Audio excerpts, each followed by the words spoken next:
Section 1. Hello, Pembroke Cycling Holidays. Bob speaking. Oh, hello. I've seen your advert for people to lead cycle trips. Are you the right person to speak to? Yes, I am. Could I have your name, please? It's Margaret Smith. Are you looking for a permanent job, Margaret? No, temporary. I've got a permanent job starting in a few months' time, and I want to do something else until then. What work do you do? This will probably sound crazy. I used to be a lawyer, and then I made a complete career change, and I'm going to be a doctor. I've just finished my training. Right. And have you had any experience of leading cycle trips? Yes, I've led several bike tours in Africa.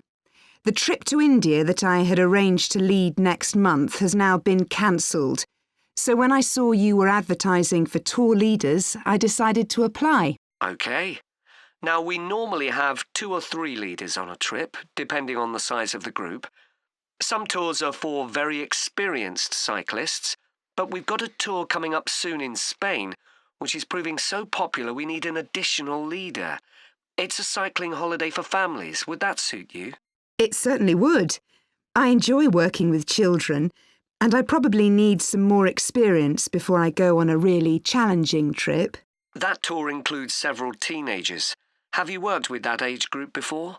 Yes, I'm a volunteer worker in a youth club where I help people to improve their cycling skills. Before that, I helped out in a cycling club where I taught beginners. Well, that's great. Now, the trip I mentioned is just for a fortnight, but there might be the possibility of leading other tours after that. Would that fit in with your plans? That'd be fine. I'll be free for 5 months.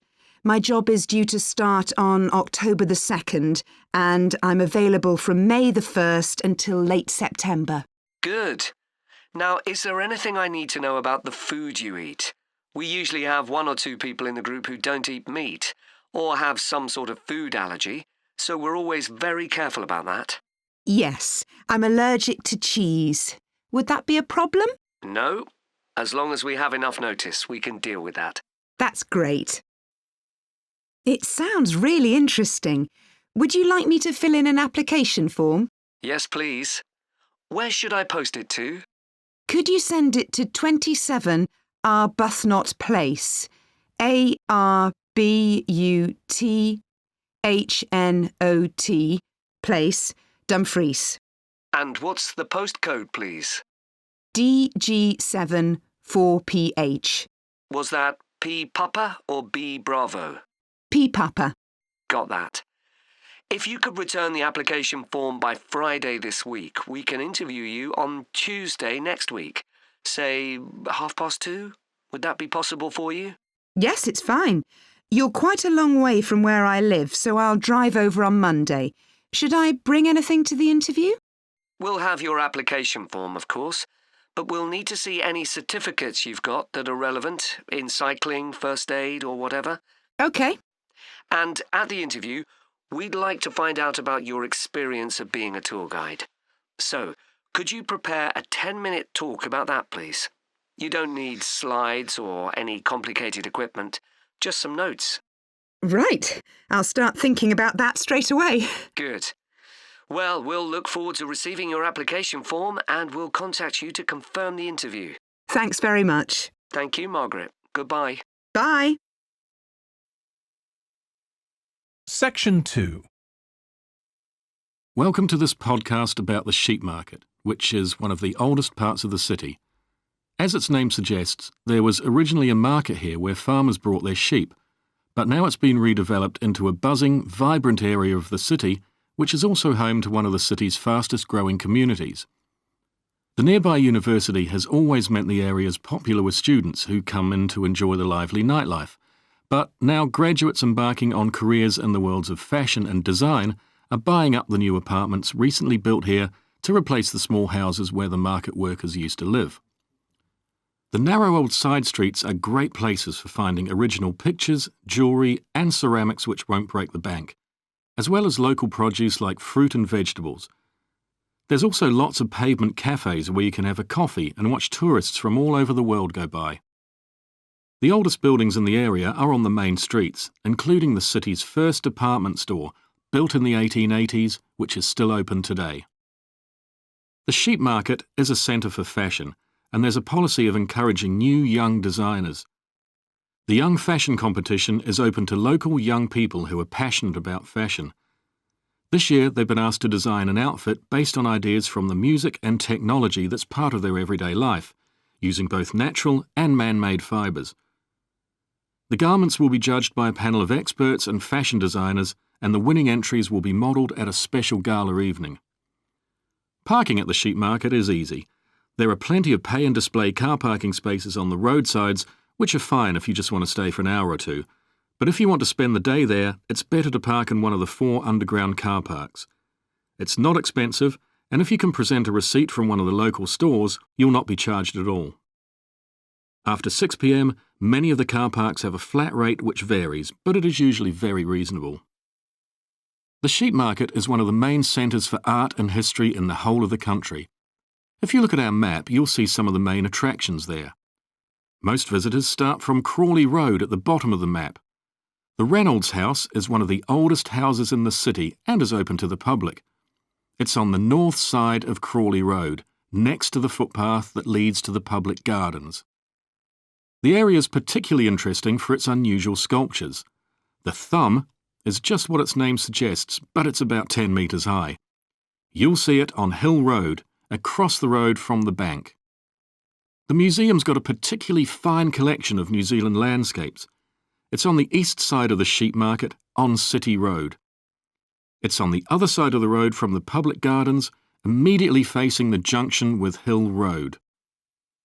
The Contemporary Art Gallery is on a little road that leads off Station Square, not far from the public gardens. The road ends at the gallery. It doesn't go anywhere else.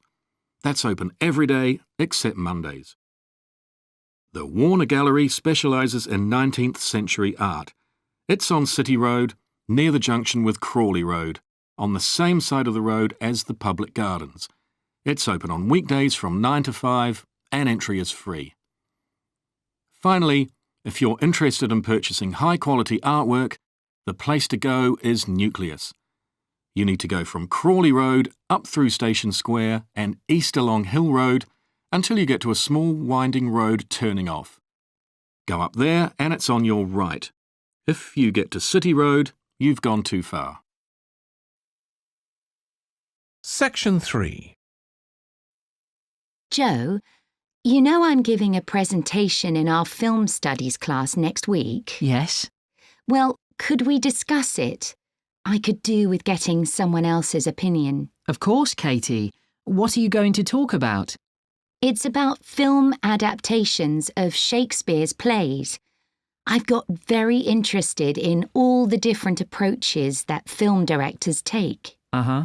So I thought I'd start with Giannetti, who's a professor of film and literature, and in one of his books he came up with a straightforward classification of film adaptations based on how faithful they are to the original plays and novels. Right.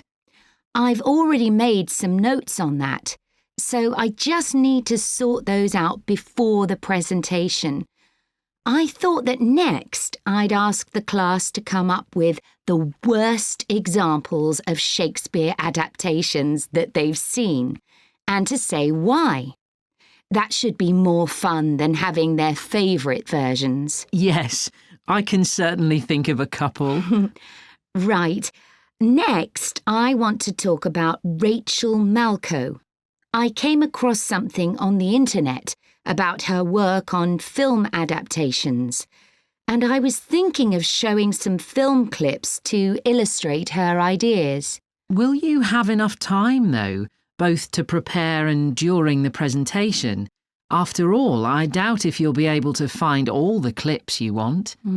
Perhaps you're right. OK, well, I'd better do some slides instead, saying how various films relate to what she says. That should encourage discussion. Next, I want to say something about how plays may be chosen for adaptation because they're concerned with issues of the time when the film is made. You mean things like patriotism or the role of government? Exactly. It's quite tricky, but I've got a few ideas I'd like to discuss. And finally, I want to talk about a few adaptations that I think illustrate a range of approaches and make some comments on them. Do you know the Japanese film Ran? I haven't seen it. It was based on Shakespeare's King Lear, wasn't it? That's right. It was a very loose adaptation, using the same situation and story, but moving it to 16th century Japan instead of 16th century Britain. So, for example, the king's daughters become sons, because in Japanese culture at that time, women couldn't succeed to the throne. OK. I hope you're going to talk about the 1993 film of Much Ado About Nothing. I think that's one of the best Shakespeare films. It really brings the play to life, doesn't it? Yes, I agree. And I think filming it in Italy, where the play is set, makes you see what life was like at the time of the play. Absolutely. Right, what's next? Next, I thought Romeo and Juliet, the 1996 film, which moves the action into the present day. Yes, it worked really well, I thought, changing the two feuding families in the original to two competing business empires, even though they're speaking in the English of the original play. You'd expect it would sound really bizarre, but I found I soon got used to it. Me too. Then I thought I'd include a real Hollywood film, one that's intended to appeal to a mass commercial audience. There must be quite a number of those. Yes, but I've picked the 1996 film of Hamlet. It included every line of the text, but it's more like a typical action hero movie. There are loads of special effects, but no unifying interpretation of the play. All show and no substance. Exactly. Then there's Prospero's books, based on The Tempest. That was really innovative from a stylistic point of view. Didn't it include dance and singing and animation as well as live actors? Yes, it did. I also want to mention Looking for Richard. Did you ever see it? No, but I've read about it. It was a blend of a documentary with a few scenes from Richard III, wasn't it? That's right. It's more a way of looking into how people nowadays connect with the playwright. The play is really just the starting point. And that'll be where I finish. Well, it sounds as though it'll be very interesting. Section 4. This lecture will be about the science of acoustics, the study of sound, in relation to urban environments such as cities. As an acoustic engineer myself, I think this is an area where we're likely to see great changes. In the past, researching urban soundscapes was simple. We measured levels of sound in decibels, so I used to take my sound meter and I measured the noise somewhere. And then I might ask a sample of people to say at what level the sound became annoying. With data like this, acoustic engineers have been able to build up what we call noise maps, maps of the sound environment. But actually, these aren't a lot of use. What they do show is that the highest noise levels are generally on roads. Well, that's not really very surprising. But there's quite a lot going on that these maps don't show, because they can't capture the complex way that sound varies over time.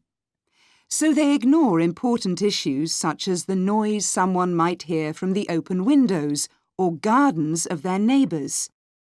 And this sort of noise can be quite significant in summer. We don't have any databases on this sort of information. As well as that, these records of sound levels take no account of the fact that people vary in their perceptions of noise. So someone like me with years of working in acoustics might be very different from you in that regard. But anyway, even though these noise maps are fairly crude, they've been useful in providing information and raising awareness that noise matters. We need to deal with it, and so it's a political matter. And that's important.